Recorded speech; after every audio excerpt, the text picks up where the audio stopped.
amène chocolaté. On ne fait pas la même chocolatée et batterie. Un amène chocolaté. D'accord? Convention des hommes. Avant de commencer, je voudrais bénir Dieu pour l'homme de Dieu qui nous a parlé de la part du Seigneur. Que Dieu te bénisse, homme de Dieu. Je voudrais bénir Dieu pour l'homme de Dieu qui est venu depuis le Canada. Et bénir Dieu pour la servante, la prophétesse Ephrasie. Je voudrais qu'on acclame Dieu pour tous les serviteurs de Dieu qui sont là.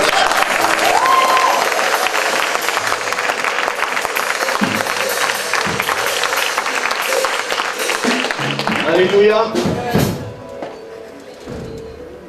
Que Dieu nous bénisse. Convention des hommes. Et le nom de la convention s'appelle Moïse. Et le thème c'est Dieu a donné la supériorité aux hommes. Amen.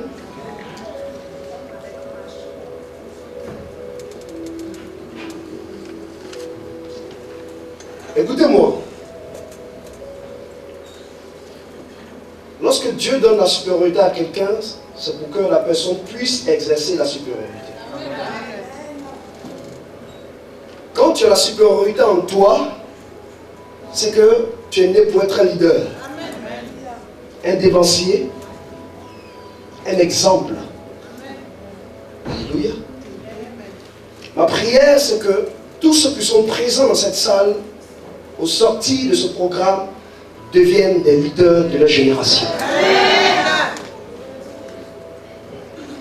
Écoutez-moi bien. Moïse 2013. Je pense que je vais rester dans Moïse. Alléluia. Lorsque tu es un leader,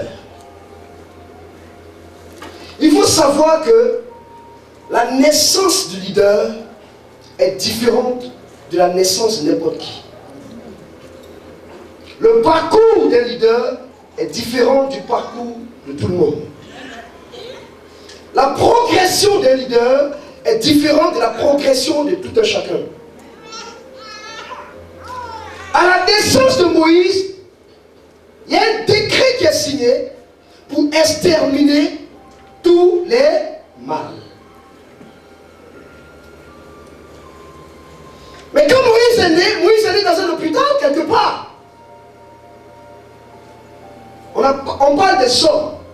Mais là, quelque part, je vais faire un petit crochet sur les femmes. Quand Moïse est né, il y avait deux types de femmes. Il y avait les femmes sages et il y avait les sages-femmes.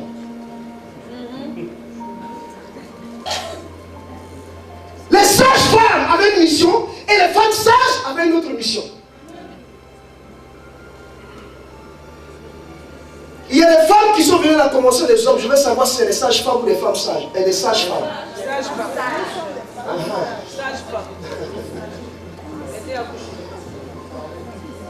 À la naissance de Moïse,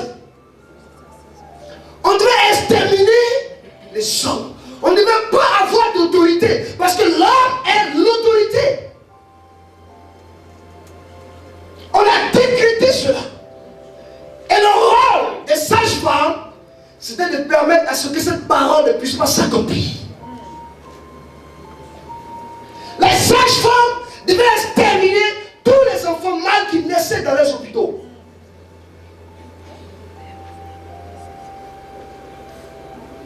Et les sages-femmes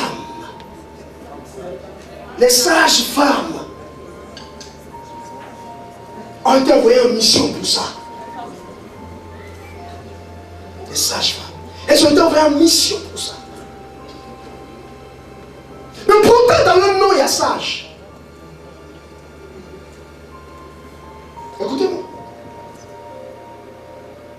Il y a des gens qui sont obligés d'être sur ton parcours pour démontrer la puissance de Dieu dans ta vie.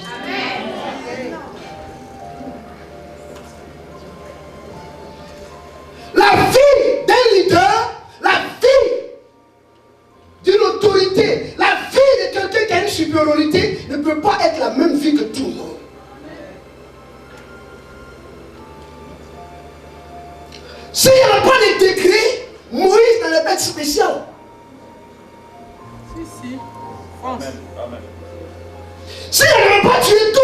de sa génération, en quoi Moïse allait être différent?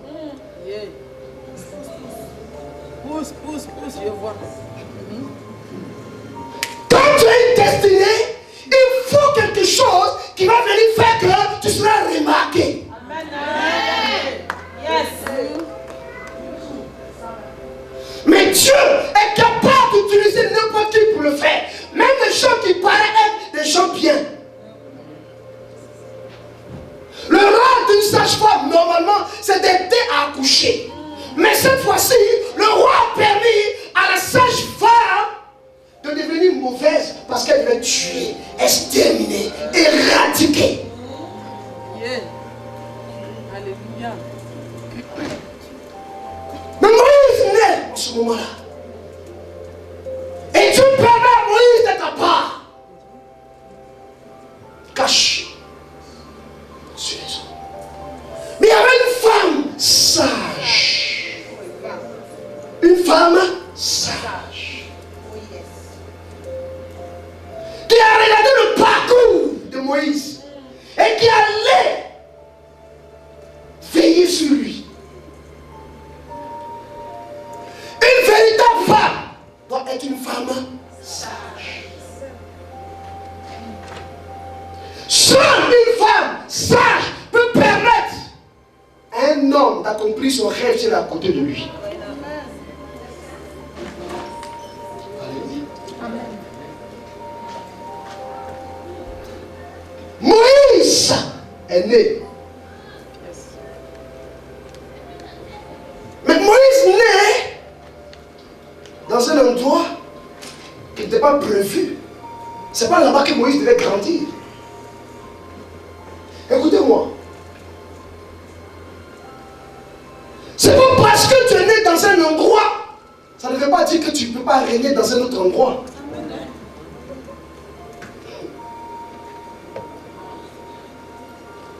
Alléluia. Écoutez-moi très bien ce soir.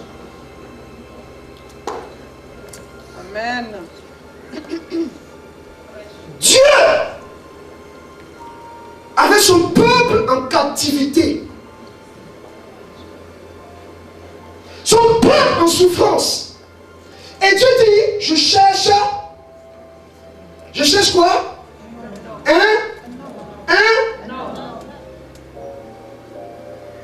Mais est-ce que, avant que Moïse naisse, il n'y avait pas des hommes sur la terre? Mais pourquoi il dit cherche un homme? Il y avait des hommes.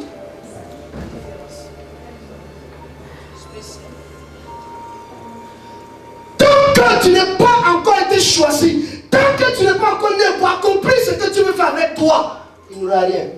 Parce que c'est toi que Dieu veut utiliser pour ça. Ce n'est pas quelqu'un d'autre. Ta destinée est prophétique.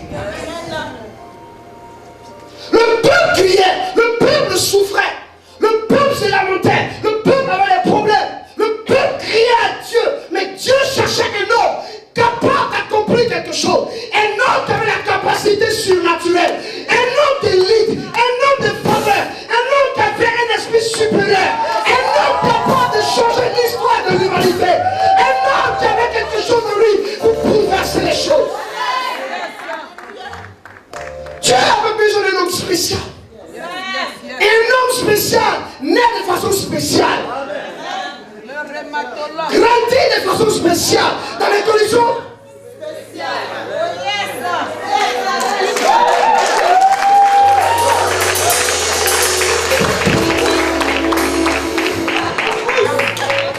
Quand vous regardez la naissance de Moïse et vous regardez comment il a grandi, Dieu est en train de vous dire que peu importe où tu es né, mais Dieu peut permettre que tu grandisses quelque part.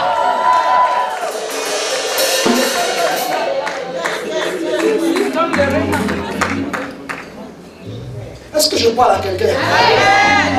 Est-ce que je peux avancer?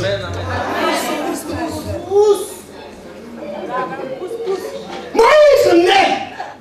Écoutez-moi. Quand Moïse naît, il naît dans un endroit où on pense qu'il est perdu.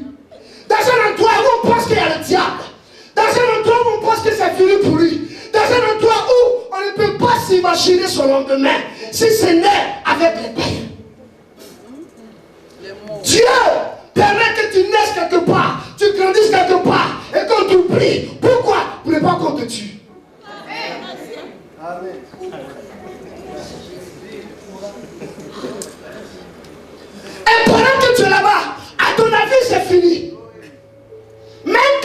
regarde parmi les sorciers, il y a son serviteur là-bas. Parmi les musulmans, il y a son serviteur là-bas. Parmi les républicains, il y a son serviteur là-bas. Dans le monde, il y a son serviteur là-bas. Tu les regardes, tu les critiques, tu les insultes, mais il y a un serviteur là-bas.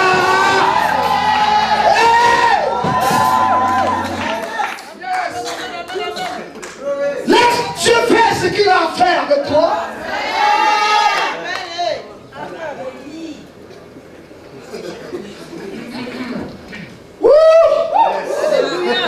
Moïse grandit dans un endroit où le peuple même, le peuple qui souffrait, ne pouvait jamais s'imaginer qu'il allait sortir là-bas. Il y a des gens qui sont dans le monde qui ne savent même pas que c'est un marabout aujourd'hui qui deviendra le pasteur demain. Hein?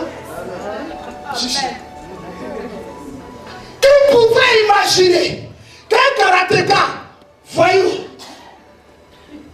étudiant, pouvait devenir un monsieur interplanétaire avec son petit pantalon rouge. Qui pouvait s'imaginer que nous là, pendant qu'on dansait breakdance, pas quoi ça? À ce moment-là, si tu me disais que l'étudiant qui passe là-bas avec son pantalon rouge, avec mon prophète, il allait te frapper. Amen. Mais le choix de Dieu ne se voit pas à l'œil nu. Le choix de Dieu se voit avec le spirituel. Le choix de Dieu se voit avec le microscope spirituel.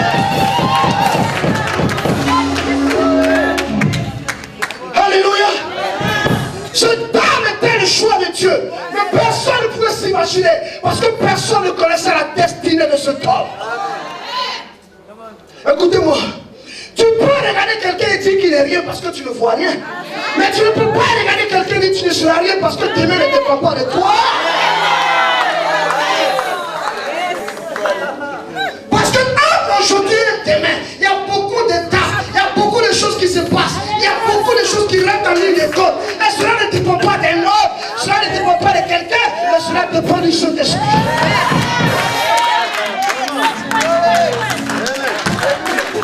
Alléluia. Moïse, vie normale, une vie paisible. Et à un moment, Dieu crée quelque chose pour sortir Moïse de là où il se trouvait dans son palais royal. Écoute-moi. Si tu as la supériorité en toi, que tu es un leader, sache qu'à un moment donné de ta vie, Dieu te sortira de ton palais, de ton luxe, et tu auras traversé le désert au plus tard.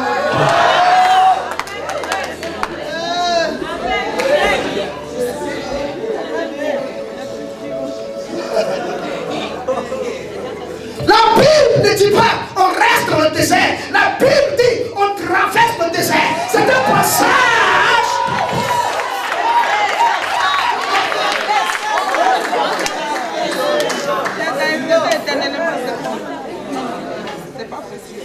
Alléluia. Et la traversée du désert est un moment de formation. C'est la traversée du désert qui a permis à Moïse de rencontrer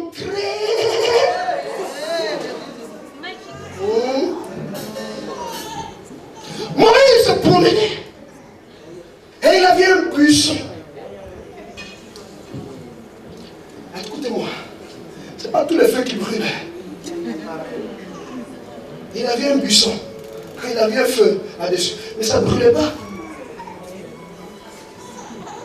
Alléluia. Moïse a rencontré Dieu dans cet endroit. Écoutez-moi, mais Moïse avait il avait quoi dans la main? Le bâton appartenait à qui? À qui? À Moïse. C'était le bâton de... Ça appartenait à... Moïse pouvait faire du bâton ce qu'il voulait. Parce que c'était son bâton. C'est lui qui avait ce bâton, n'est-ce pas? Et Dieu lui dit, jette ton bâton. Son bâton. C'est lui qui appartient. Il est propriétaire de ce bâton. Et il jette son bâton. Et il dit, ramasse ton bâton. Moïse avait peur de toucher son propre bâton. Ah, ce n'était pas son bâton. Pourquoi il ne veut plus toucher son bâton? Parce que le bâton c'est Macabrosoto. Donc il réfléchit avant de toucher le bâton. Écoutez-moi, tu appartiens à une famille. Le nom et la marque de cette famille est collé sur toi. Tu ne peux pas te défaire de cette famille parce que tu es né dans cette famille. C'est comme ça. Cette famille est propriétaire de toi. Ton identité est marquée par cette famille. Mais laisse-moi te dire, le jour où tu t'es jeté au pied de Dieu et qu'il t'a transformé, tu es devenu un serpent blanc. Il ne peut pas te toucher parce que tu as une autre identité. Parce que tu vas goûter. Parce que tu vas détruire. Parce que tu as quelque chose. Personne ne peut changer.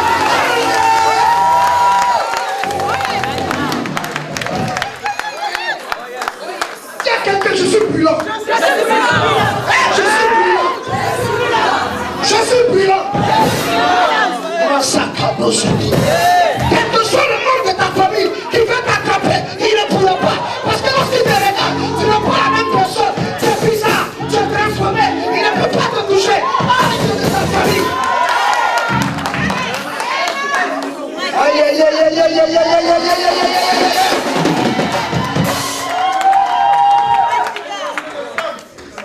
Il pensait que c'était un bâton. Non. À l'origine, c'est un bâton. Mais là, ce n'est plus un bâton. Je pensais que c'était ma petite fille là. Je pensais que c'était mon petit fils là. Ce n'est pas lui. Peut-être que tu penses que c'est lui. Mais quelque chose se fait. Dieu l'a transformé. Une onction est venue sur lui. Une puissance est venue sur lui. Il est devenu brillant.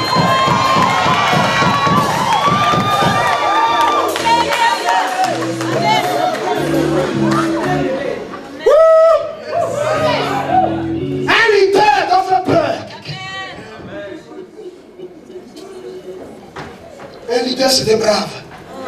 Yes. Alléluia. Et Moïse sort de là avec quelque chose. Dieu lui dit, petit, tu n'es plus Moïse, maintenant tu es Dieu. Oh, comment lui dire Dieu? Il dit, tu es Dieu sur mon peuple. Amen. Et il regarde, il dit, c'est pas bien aller. Parce qu'en réalité, Moïse il bégayait. Et Dieu qui lui dit, je sais, comme tu as peur de parler, c'est pas grave.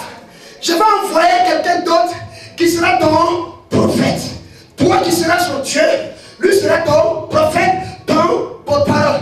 Il dit oui, mais est-ce que je peux... Alléluia. Écoute-moi. Écoute-moi. Quand Dieu a décidé de faire de toi ce qu'il veut, tu te regardes, tu regardes autour de toi, tu regardes à tes défauts et tu dis je ne peux pas. Mais Dieu s'en fout de tes défauts, Dieu t'en fout de tes défauts, Dieu s'en fout de ton apparence, Dieu t'en fout de ta fréquentation, Dieu t'en fout d'où tu viens. Ce qui intéresse Dieu, c'est que tu es le choix de Dieu. Tu es une autorité, tu es un leader, tu es une puissance, tu es un champion et personne ne peut changer ça.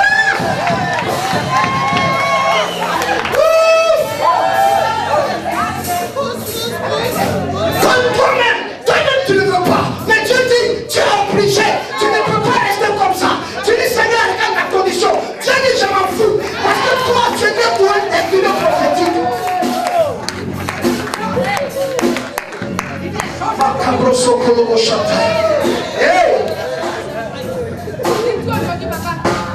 On est presque là. On dit introduction. Moïse se regarde et il ne se croit pas capable de pouvoir faire cela. Il y a des choses, lorsque Dieu t'appelle, tu te dis, est-ce que je peux? Est-ce que j'ai la capacité naturelle, surnaturelle, ecclésiastique et intellectuelle? Quoi encore? Mais Dieu s'en fout de ça. Amen. Dis à quelqu'un, Dieu s'en fout de ça. Est-ce que vous savez pourquoi Dieu a attendu que Moïse soit dans le désert, dans un endroit bizarre pour apparaître à lui? Dieu ne t'apparaîtra pas dans ton palais royal. Parce que tu es trop à l'aise, la chair domine. Tu attends un temps favorable où l'esprit est disposé, où tu es à la recherche de quelque chose, où tu te sens affaibli, où tu as tout perdu, où tu sais que tu n'es rien, tu ne resteras rien. On peut dire ça avec toi. Tu n'es qu'un simple petit gars, un simple péché. Qui peut te considérer? C'est ce moment-là qu'il apparaît devant toi. Il dit, je suis ton Dieu, j'ai besoin de toi, je vais t'utiliser parce que tu es champion.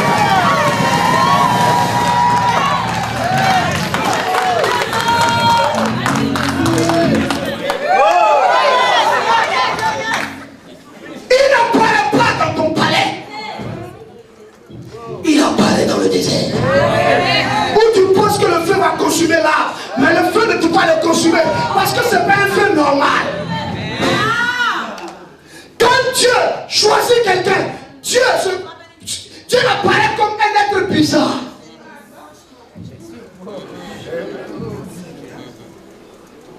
Tant que tu ne vois pas Dieu comme un être bizarre, il ne fera pas les choses bizarres dans ta vie. Et Dieu dit, je vais t'utiliser comme Pharaon. 400 ans d'esclavage. Il dit, c'est toi qui vas parler. Depuis ta famille dans la sorcellerie. On dit, non, quand tu vas te convertir, ça va changer. Tu dis, il y a longtemps, ils sont dedans. Dis à quelqu'un, Dieu s'en fout de ça.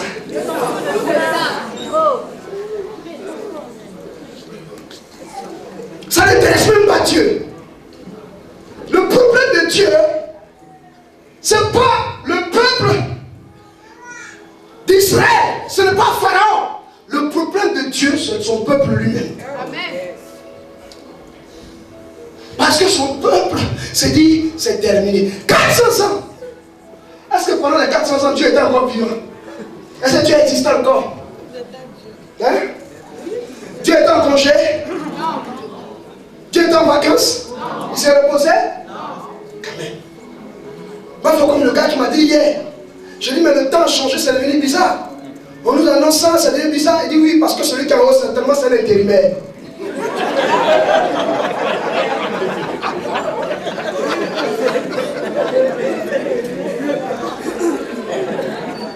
Dès que le chef même s'est levé un peu. Donc lui, il met ce qu'il veut. Il ne maîtrise pas encore les saisons.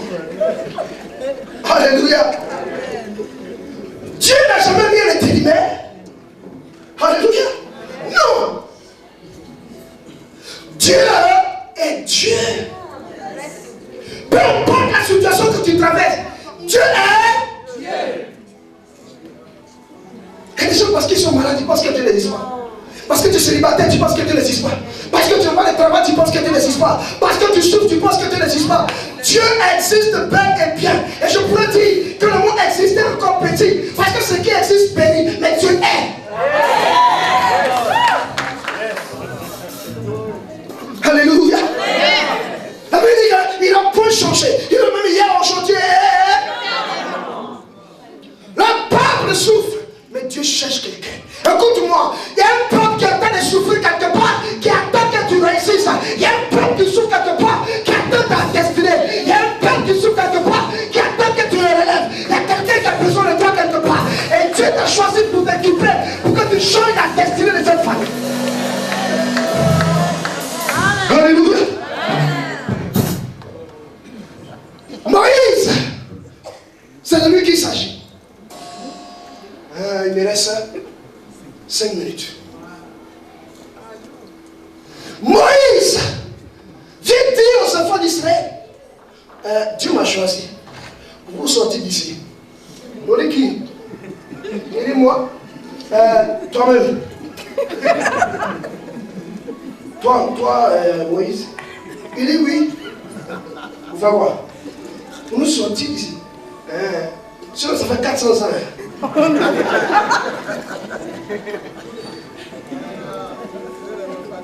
Il y a des gens, quand ils regardent la situation que l'homme de Dieu dit, frère, aujourd'hui ta situation va changer. Il regarde son frère à côté et dit, pasteur aussi. Vous c'est le pasteur, c'est il quoi? Moi-même. C'est combien de temps c'est comme ça?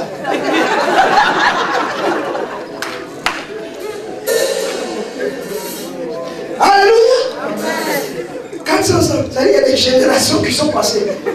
Jusqu'à il y a un gars qui vient, déchu de son royaume, se promène dans un désert, a des hallucinations. Et il vient s'arrêter devant les gens. Et il dit que je suis votre sauveur. Il y a des gens qui voient ta vision comme une hallucination. Il y a des gens qui voient ton ministère comme une hallucination. Il y a des gens qui pensent que tu es un rêveur. Et que tu ne t'as rien dit. Et que tu n'as rien vu. Et que tu ne vaux rien.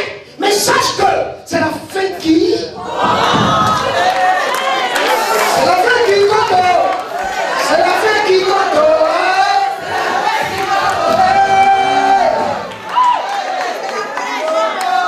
C'est la fin qui compte. C'est la fin qui compte.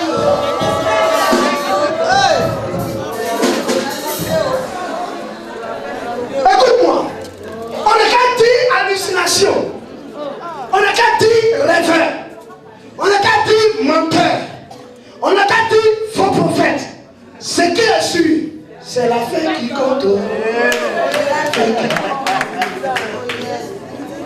Comment je vais finir? Qu'est-ce qui va se passer? C'est ça qui est important. Alléluia. Il dit c'est moi. Il dit toi. Il dit oui, il dit d'accord, on est là. Il se va rencontrer Pharaon. Et puis il dit c'est lui. Laisse mon peuple aller. Pharaon dit je laisse ton peuple aller. D'accord? On va voir ça après. Il est son sérieux. Le Pharaon le banalise. Une fois, deux fois. Combien de fois? 10 fois. Écoutez-moi. Un véritable leader n'abandonne pas la mission que Dieu lui donne. Quel que soit le nombre de fois, quelle que soit la difficulté, quel que soit ce qui peut se passer, quel que soit ce qu'on va te dire, quel que soit, n'abandonne jamais. Un homme Moïse a commencé à avoir les doutes. Mais il y a une seule chose qui le motivait. Dieu lui avait parlé. Qu'est-ce que Dieu t'a dit par rapport à ta vie? Qu'est-ce que Dieu t'a dit par rapport à ton ministère? Qu'est-ce que Dieu t'a dit par rapport à ton avenir? Qu'est-ce que Dieu t'a dit? Pourquoi tu écoutes les gens? Pourquoi tu écoutes les gens? Pourquoi tu penses que ce que les gens disent est plus important que ce que Dieu t'a dit dans le secret? Pourquoi tu penses que la situation est plus puissante que la révélation de la parole de Dieu? Pourquoi? Pourquoi? La venue de Pharaon dans ta vie, Dieu est en train d'aiguiser les dons et les talents en toi. Pour voir la capacité, la ténacité de ton ministère, de ta vie, de toute ton existence.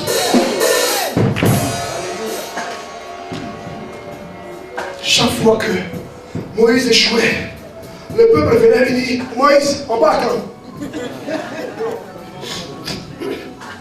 Moïse l'a regardé et dit, demain. On dit demain, et puis quand Moïse décale, on dit, on commence à rire. Mais tout cela ne va pas te décourager. On peut rire de toi.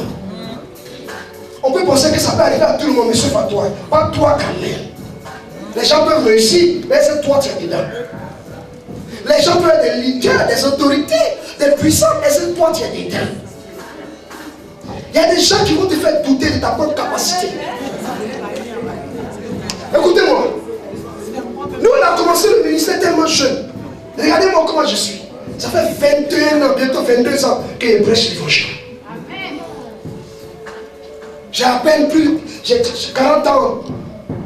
41 ans bientôt. Mais imaginez l'âge à laquelle je commence à prêcher l'évangile. Tout fébrile. Donc, il y a des gens qui nous font douter. Un moyen, ils disent, est-ce qu'on m'échappe? Je suis allé à l'école un peu.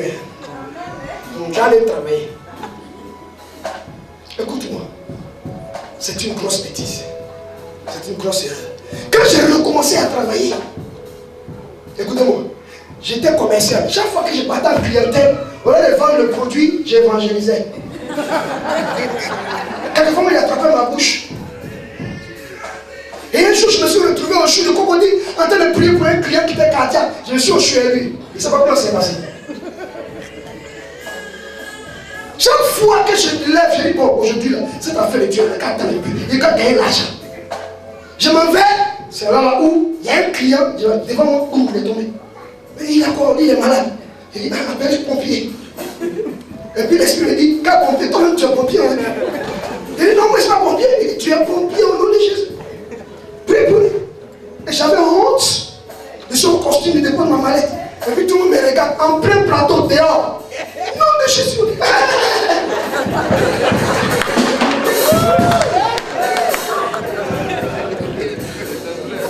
Tu ne dois pas avoir honte de la grâce que Dieu a mise sur ta vie. Quel que soit l'endroit, quel que soit ce qui va se passer, quel que soit ce qu'on va dire, fonce, ne t'arrête pas, ne regarde ni à gauche, ne regarde ni à droite, ne regarde pas derrière, mais regarde devant toi. Si ça ne va pas, regarde en haut, le secours me vient de...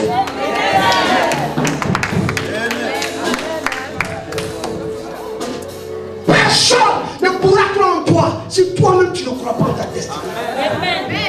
Moïse croyait une chose, Dieu lui avait parlé. Et un jour, Pharaon étant frappé, écoute-moi, persiste, courageusement, audacieusement, quel que soit ce que ça va te coûter, va jusqu'au bout, parce que ça va payer. Et Dieu va te démontrer sa puissance en frappant ton ennemi d'une puissance. Mais pour que Dieu frappe l'ennemi, il faut avoir la perspicacité, la ténacité, la détermination, la persévérance. Merci, homme de Dieu. Parce que sinon, tu t'arrêtes en cours de route. Et c'est fini pour toi. Sache que le plus grand des péchés sur la terre, c'est pas voler, c'est pas mentir, c'est pas l'adultère, c'est pas tout ce que tu connais. Mais le plus grand des péchés, ce n'est pas faire ce que Dieu a prédestiné d'attendre. C'est de passer à côté. Il va te regarder, il va dire, oh toi de ma vie, ouvrier d'iniquité. Je ne t'ai point connu. Pourquoi? Parce que Dieu te regarde et dit, voici un puissant évangéliste qui va faire des choses incroyables. Tu n'es pas évangéliste, tu te trouves en train de vendre baleine. Mais les baleines marchent. Tu es content. Tu dis, je suis béni. Mais Dieu, quand il te regarde, il ne faut pas vendre les baleines. Il faut un puissant évangéliste. Donc quand tu arrives devant lui, il dit, qui est là? Il dit, c'est moi. Dis moi le vendeur de bananes au marché pour nous d'Adjamé. Il dit, oh toi de ma vie, je ne t'ai pas connu, il vient d'iniquité. Moi j'attends ici un évangéliste international en train d'évangéliser aux États-Unis. C'est lui que j'attends. Est-ce que c'est toi? Alléluia. Moïse a tenu jusqu'au bout. Et le peuple qui se moquait de Moïse a vu à la fin que Moïse avait raison. Écoute-moi. Ne compte pas sur les gens pour t'encourager à réussir. Les gens seront là pour te décourager, pour te mettre les bâtons dans les roues, pour te faire accrocher, pour te faire je ne sais pas quoi encore. Mais toi, reste ferme. Partout il y a des gens, personne ne va accepter que tu puisses être supérieur à lui. Personne ne peut accepter que ce soit toi le leader. Personne ne va accepter que tu puisses avoir la tête haute. Personne. Sauf toi-même. Moïse pouvait dire, vous avez raison, cette affaire-là même, on dirait que c'est moi-même, je ne me suis pas allé. C'est quelle histoire où quelqu'un a parlé, je ne l'ai même pas vu, je ne sais pas comment il est. C'est ça notre affaire de Dieu là. Un patron, on ne l'a pas vu, il nous parle. Et puis il court. Et on exécute. Tu as fait quoi? Moïse a cru dans cela. Et un jour, Moïse est venu. Et ce jour-là, Pharaon dit, Dieu partit à ton peuple, il dit, oui, allez-y. Et ils s'en vont. Et pendant qu'ils sont partis, Pharaon dit, appelez-moi le gardien qui est dans l'autre coin. On m'a dit, il est parti. Il est parti où? Il dit, non, il fait partie du peuple de... Le type qui s'appelle Moïse là. Il dit, ah, Et le responsable de la plantation qui est à Zenla, il est parti. Il a rattrapé les. La première fois, on les a rattrapés, on les a ramenés. Et la dernière fois, ils sont partis, ils sont allés loin. Et ils se posaient la même question. Il dit, est la maison de tel? On dit, il n'y a personne là-bas. Et ceux qui creusent le puits, on dit, il n'y a personne. Hein? Mais hey, la plantation d'Evry là, il n'y a personne là-bas. Il dit, mais ils sont allés où? Ils sont partis avec Moïse. Il dit, attends, donc moi je suis roi et puis il n'est pas esclave. Alléluia. Écoute-moi. Quand Dieu décide que ton temps est arrivé, Dieu va aveugler tes ennemis, Dieu va aveugler tes adversaires, Dieu va aveugler tous ceux qui sont autour de toi, afin que ta destinée s'accomplisse et personne ne peut arrêter. Car cela ne dépend pas des noms, cela ne dépend pas de l'adversaire, cela ne dépend pas de l'ennemi, mais cela dépend de celui qui a fait les choses de la terre. Il s'appelle Jésus-Christ de Nazareth, le réparateur des péchés, l'ancien des jours, celui qui devait venir et qui vient. Il s'appelle Jéhovah Jireh, Jéhovah Shalom, Jéhovah Shimenu, El Shaddai.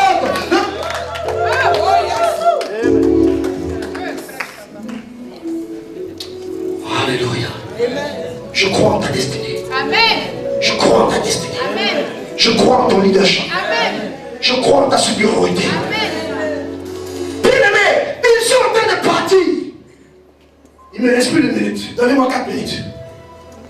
4 minutes. Pendant qu'ils sont arrivés dans un endroit, écoutez-moi. Devant lui, il y a quoi? La mer Rouge. Derrière lui, il y a qui? L'armée de Pharaon. Parce que Pharaon s'est rendu compte qu'ils sont en train d'échapper. Écoute-moi. Quand l'ennemi se rend compte qu'il t'a lâché et que tu sens une espèce de liberté, il sent qu'il y a quelque chose, un épanouissement, il dit poursuivons-les. Poursuivons-les. Il a eu travail. Il dit, ah, donc il va commencer à manger. Non, on doit gâter ce travail. Donc elle est tombée enceinte. Hein? Ah bon? Non, on va transformer ça en boule. Non, elle s'est fiancée. Hein? Non, le mari là va la règle. Le fiancé là va la laisser. Écoute-moi. Ces choses-là ne doivent pas te décourager. C'est là où tu dois voir si Dieu est avec toi ou est contre toi. Il y a un moment de la vie où tu dois tenir ferme. Il a regardé devant lui, il y avait la mer Rouge. Il a regardé derrière lui, il y avait Pharaon. Il a regardé de l'autre côté, rien. Il a regardé là, il y a sans issue. Il faut regarder où encore? Celui qui a fait les cieux et là. Oui. Quand il a regardé là-haut, bien aimé, quand ça ne va pas, ne regarde pas ton oncle, ne regarde pas ton cousin, ne regarde pas ton papa, ne regarde pas ton pasteur, ne regarde pas quelqu'un, mais regarde à celui qui t'a créé, celui qui a fait les choses de la terre. Il aura une parole pour toi.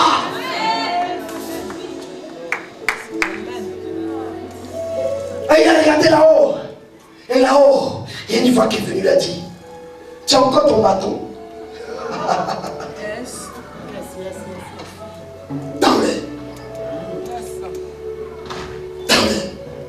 Parce que le bâton a été transformé. Le bâton est passé par quelque chose. Il est éternel. Et tu vas fendre la mer. Écoute-moi. Dieu n'ira pas prendre quelque chose d'autre pour faire le miracle avec toi que ce qui est en toi et ce qui est pour toi. Amen.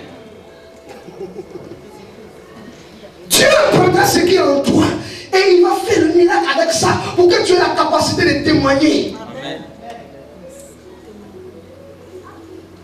Mais Moïse a dû regarder le bateau pour dire, et si il fait que ça marche pas? Quand Dieu te dit, vas-y, tu as le don, vas-y, tu as la capacité, vas-y, tu peux. Quelquefois tu te regardes et tu dis, est-ce que c'est possible même? Écoute-moi, le problème de Dieu avec toi, tu ne dois pas réfléchir à la place de Dieu. Toi tu dois obéir là où tu as déjà réfléchi. Tu regardes en face de toi, il y a un mur. Dieu lui Mais toi, tu vois quoi? Et Dieu te dit cours. Tu dis à Dieu, Seigneur, il y a mieux. Hein? Il dit oui, essaie de courir. Il dit oui, mais il y a mieux. Tu dis de courir là, il y a mieux. Est-ce que c'est transparent? Donc, le fait de voir le mur comme toi tu fais, le mur sera un blocage pour toi. Et le miracle ne peut pas s'opérer. Or, la chose, quand tu te dis, tu vois le mur là, il dit, tu dis oui. Il court, il dit je cours, Seigneur. Et quand tu vas obéir à la parole de Dieu, en courant, arrivé là où se trouve le mur, il n'y a pas de mur en réalité. C'est une affabulation, c'est un rêve, c'est un mirage. C'est l'ennemi qui est en train de te faire miroiter qu'il y a un blocage quelque part. L'ennemi est en train de te dire que ce n'est pas possible et qu'il y a un blocage. Mais en réalité, il n'y a pas de blocage. En réalité, il n'y a rien, il n'y a aucun problème. Parce que Jésus est là, solution. Hey! J'ai dit, il n'y a rien devant toi, il faut foncer. Il n'y a rien devant toi, ton mariage est possible. Il n'y a rien devant toi, ton succès est possible. Possible. Il a levé son bâton. Et la messe est fendue. Quand ça, la messe est fendue, tout le monde a crié. Oh, Moïse, tu es fort. Hey, Moïse, Moïse, tu es trop fort. C'est pour ça qu'il fait à la coupe de Moïse. Mais pendant ce temps, il y a des gens qui disent, qu'est-ce que qu'on peut passer?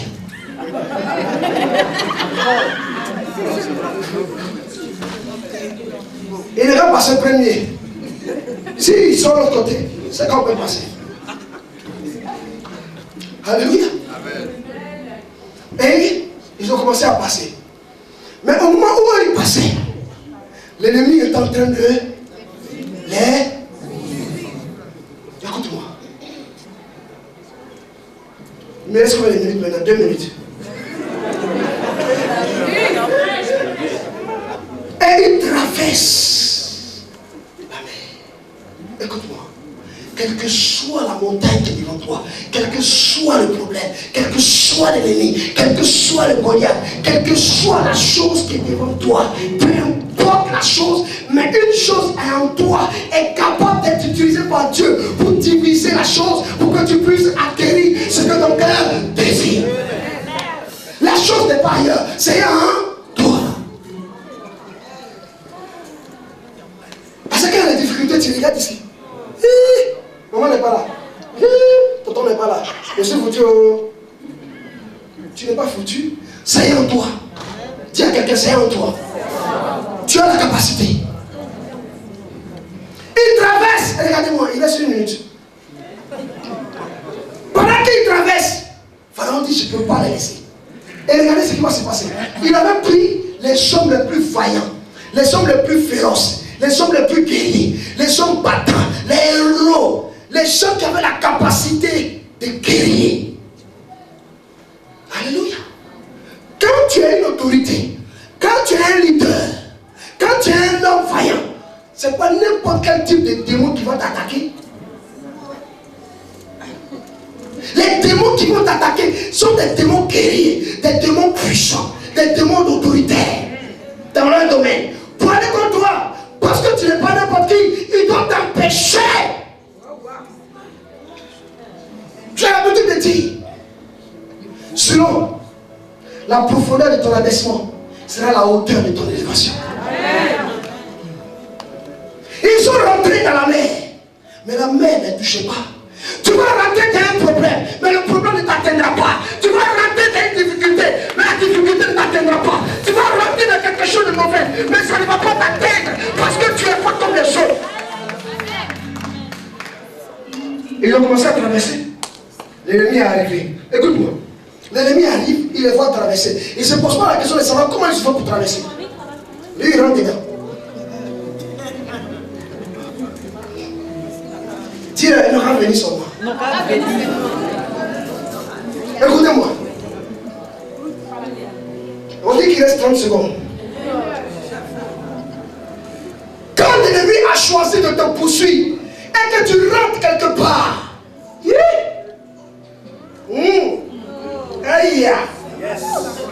y a des endroits, quand tu rentres, et puis c'est bizarre. Puis après où il y a l'eau à gauche, il y a l'eau à droite, ça ne descend pas, ça roule. L'ennemi a choisi de te poursuivre là-bas. Mais il est courageux, hein? Il est audacieux. Hein? Il m'a poursuivi jusqu'à je suis rentré à Bethel. Il a fait où il y a païen ici, il y a Jésus-Christ ici, et Jésus au milieu. Il a choisi de rentrer à Bethel. Mais ce qu'il ne sait pas, quelque chose se passe ici. Alléluia.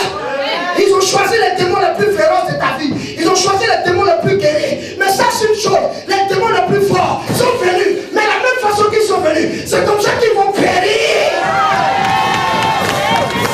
Aïe, aïe, aïe, aïe, aïe, aïe, aïe, aïe, aïe.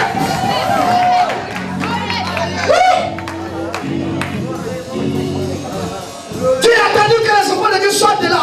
Et ils ont été engloutis. J'ai dit, tes ennemis seront engloutis. Tes adversaires seront engloutis. Ceux qui sont contre toi seront engloutis. Au nom de Jésus. Hey! Moi, ça cabrosse. Quelque chose se passe. Je dis quelque chose se passe. J'ai fini. Il reste 10 secondes.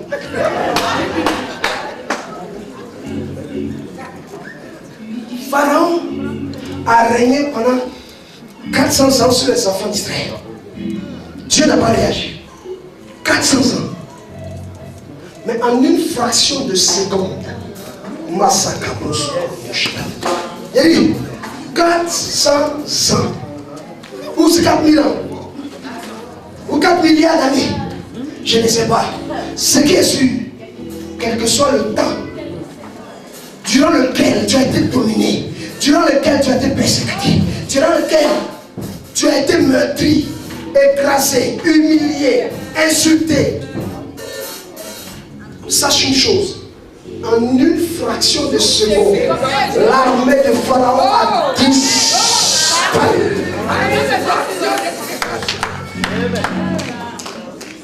Écoute-moi.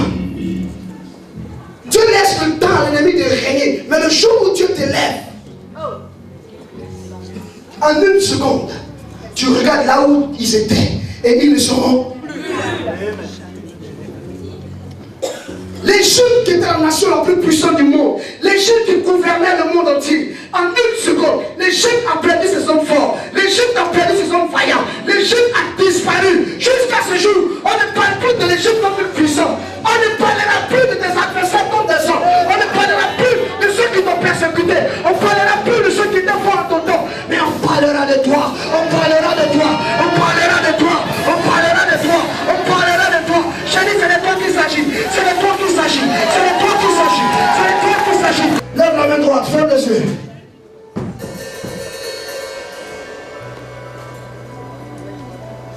Dieu de mon appel. Tais-toi, je prie. Dieu de mon appel.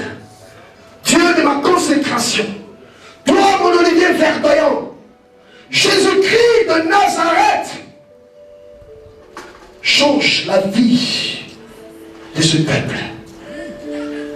Quand toute imperfection devient perfection. S'ils avaient des doutes sur la destinée, sur le leadership, sur la supériorité, Seigneur, je change cela. Je proclame qu'ils ne s'arrêteront plus au coup de route. Je proclame qu'ils avancent maintenant. Je proclame que la main s'ouvre devant eux. Je proclame que tous les adversaires meurent. Jésus. Oh Jésus. S'ils avaient décidé de te tuer, Dieu me dit qu'ils mourront à ta place. Ils mourront à ta place. N'aie pas pitié. Car il faut que quelqu'un meure pour que tu règnes. Merci Seigneur. Au nom de Jésus. Amen.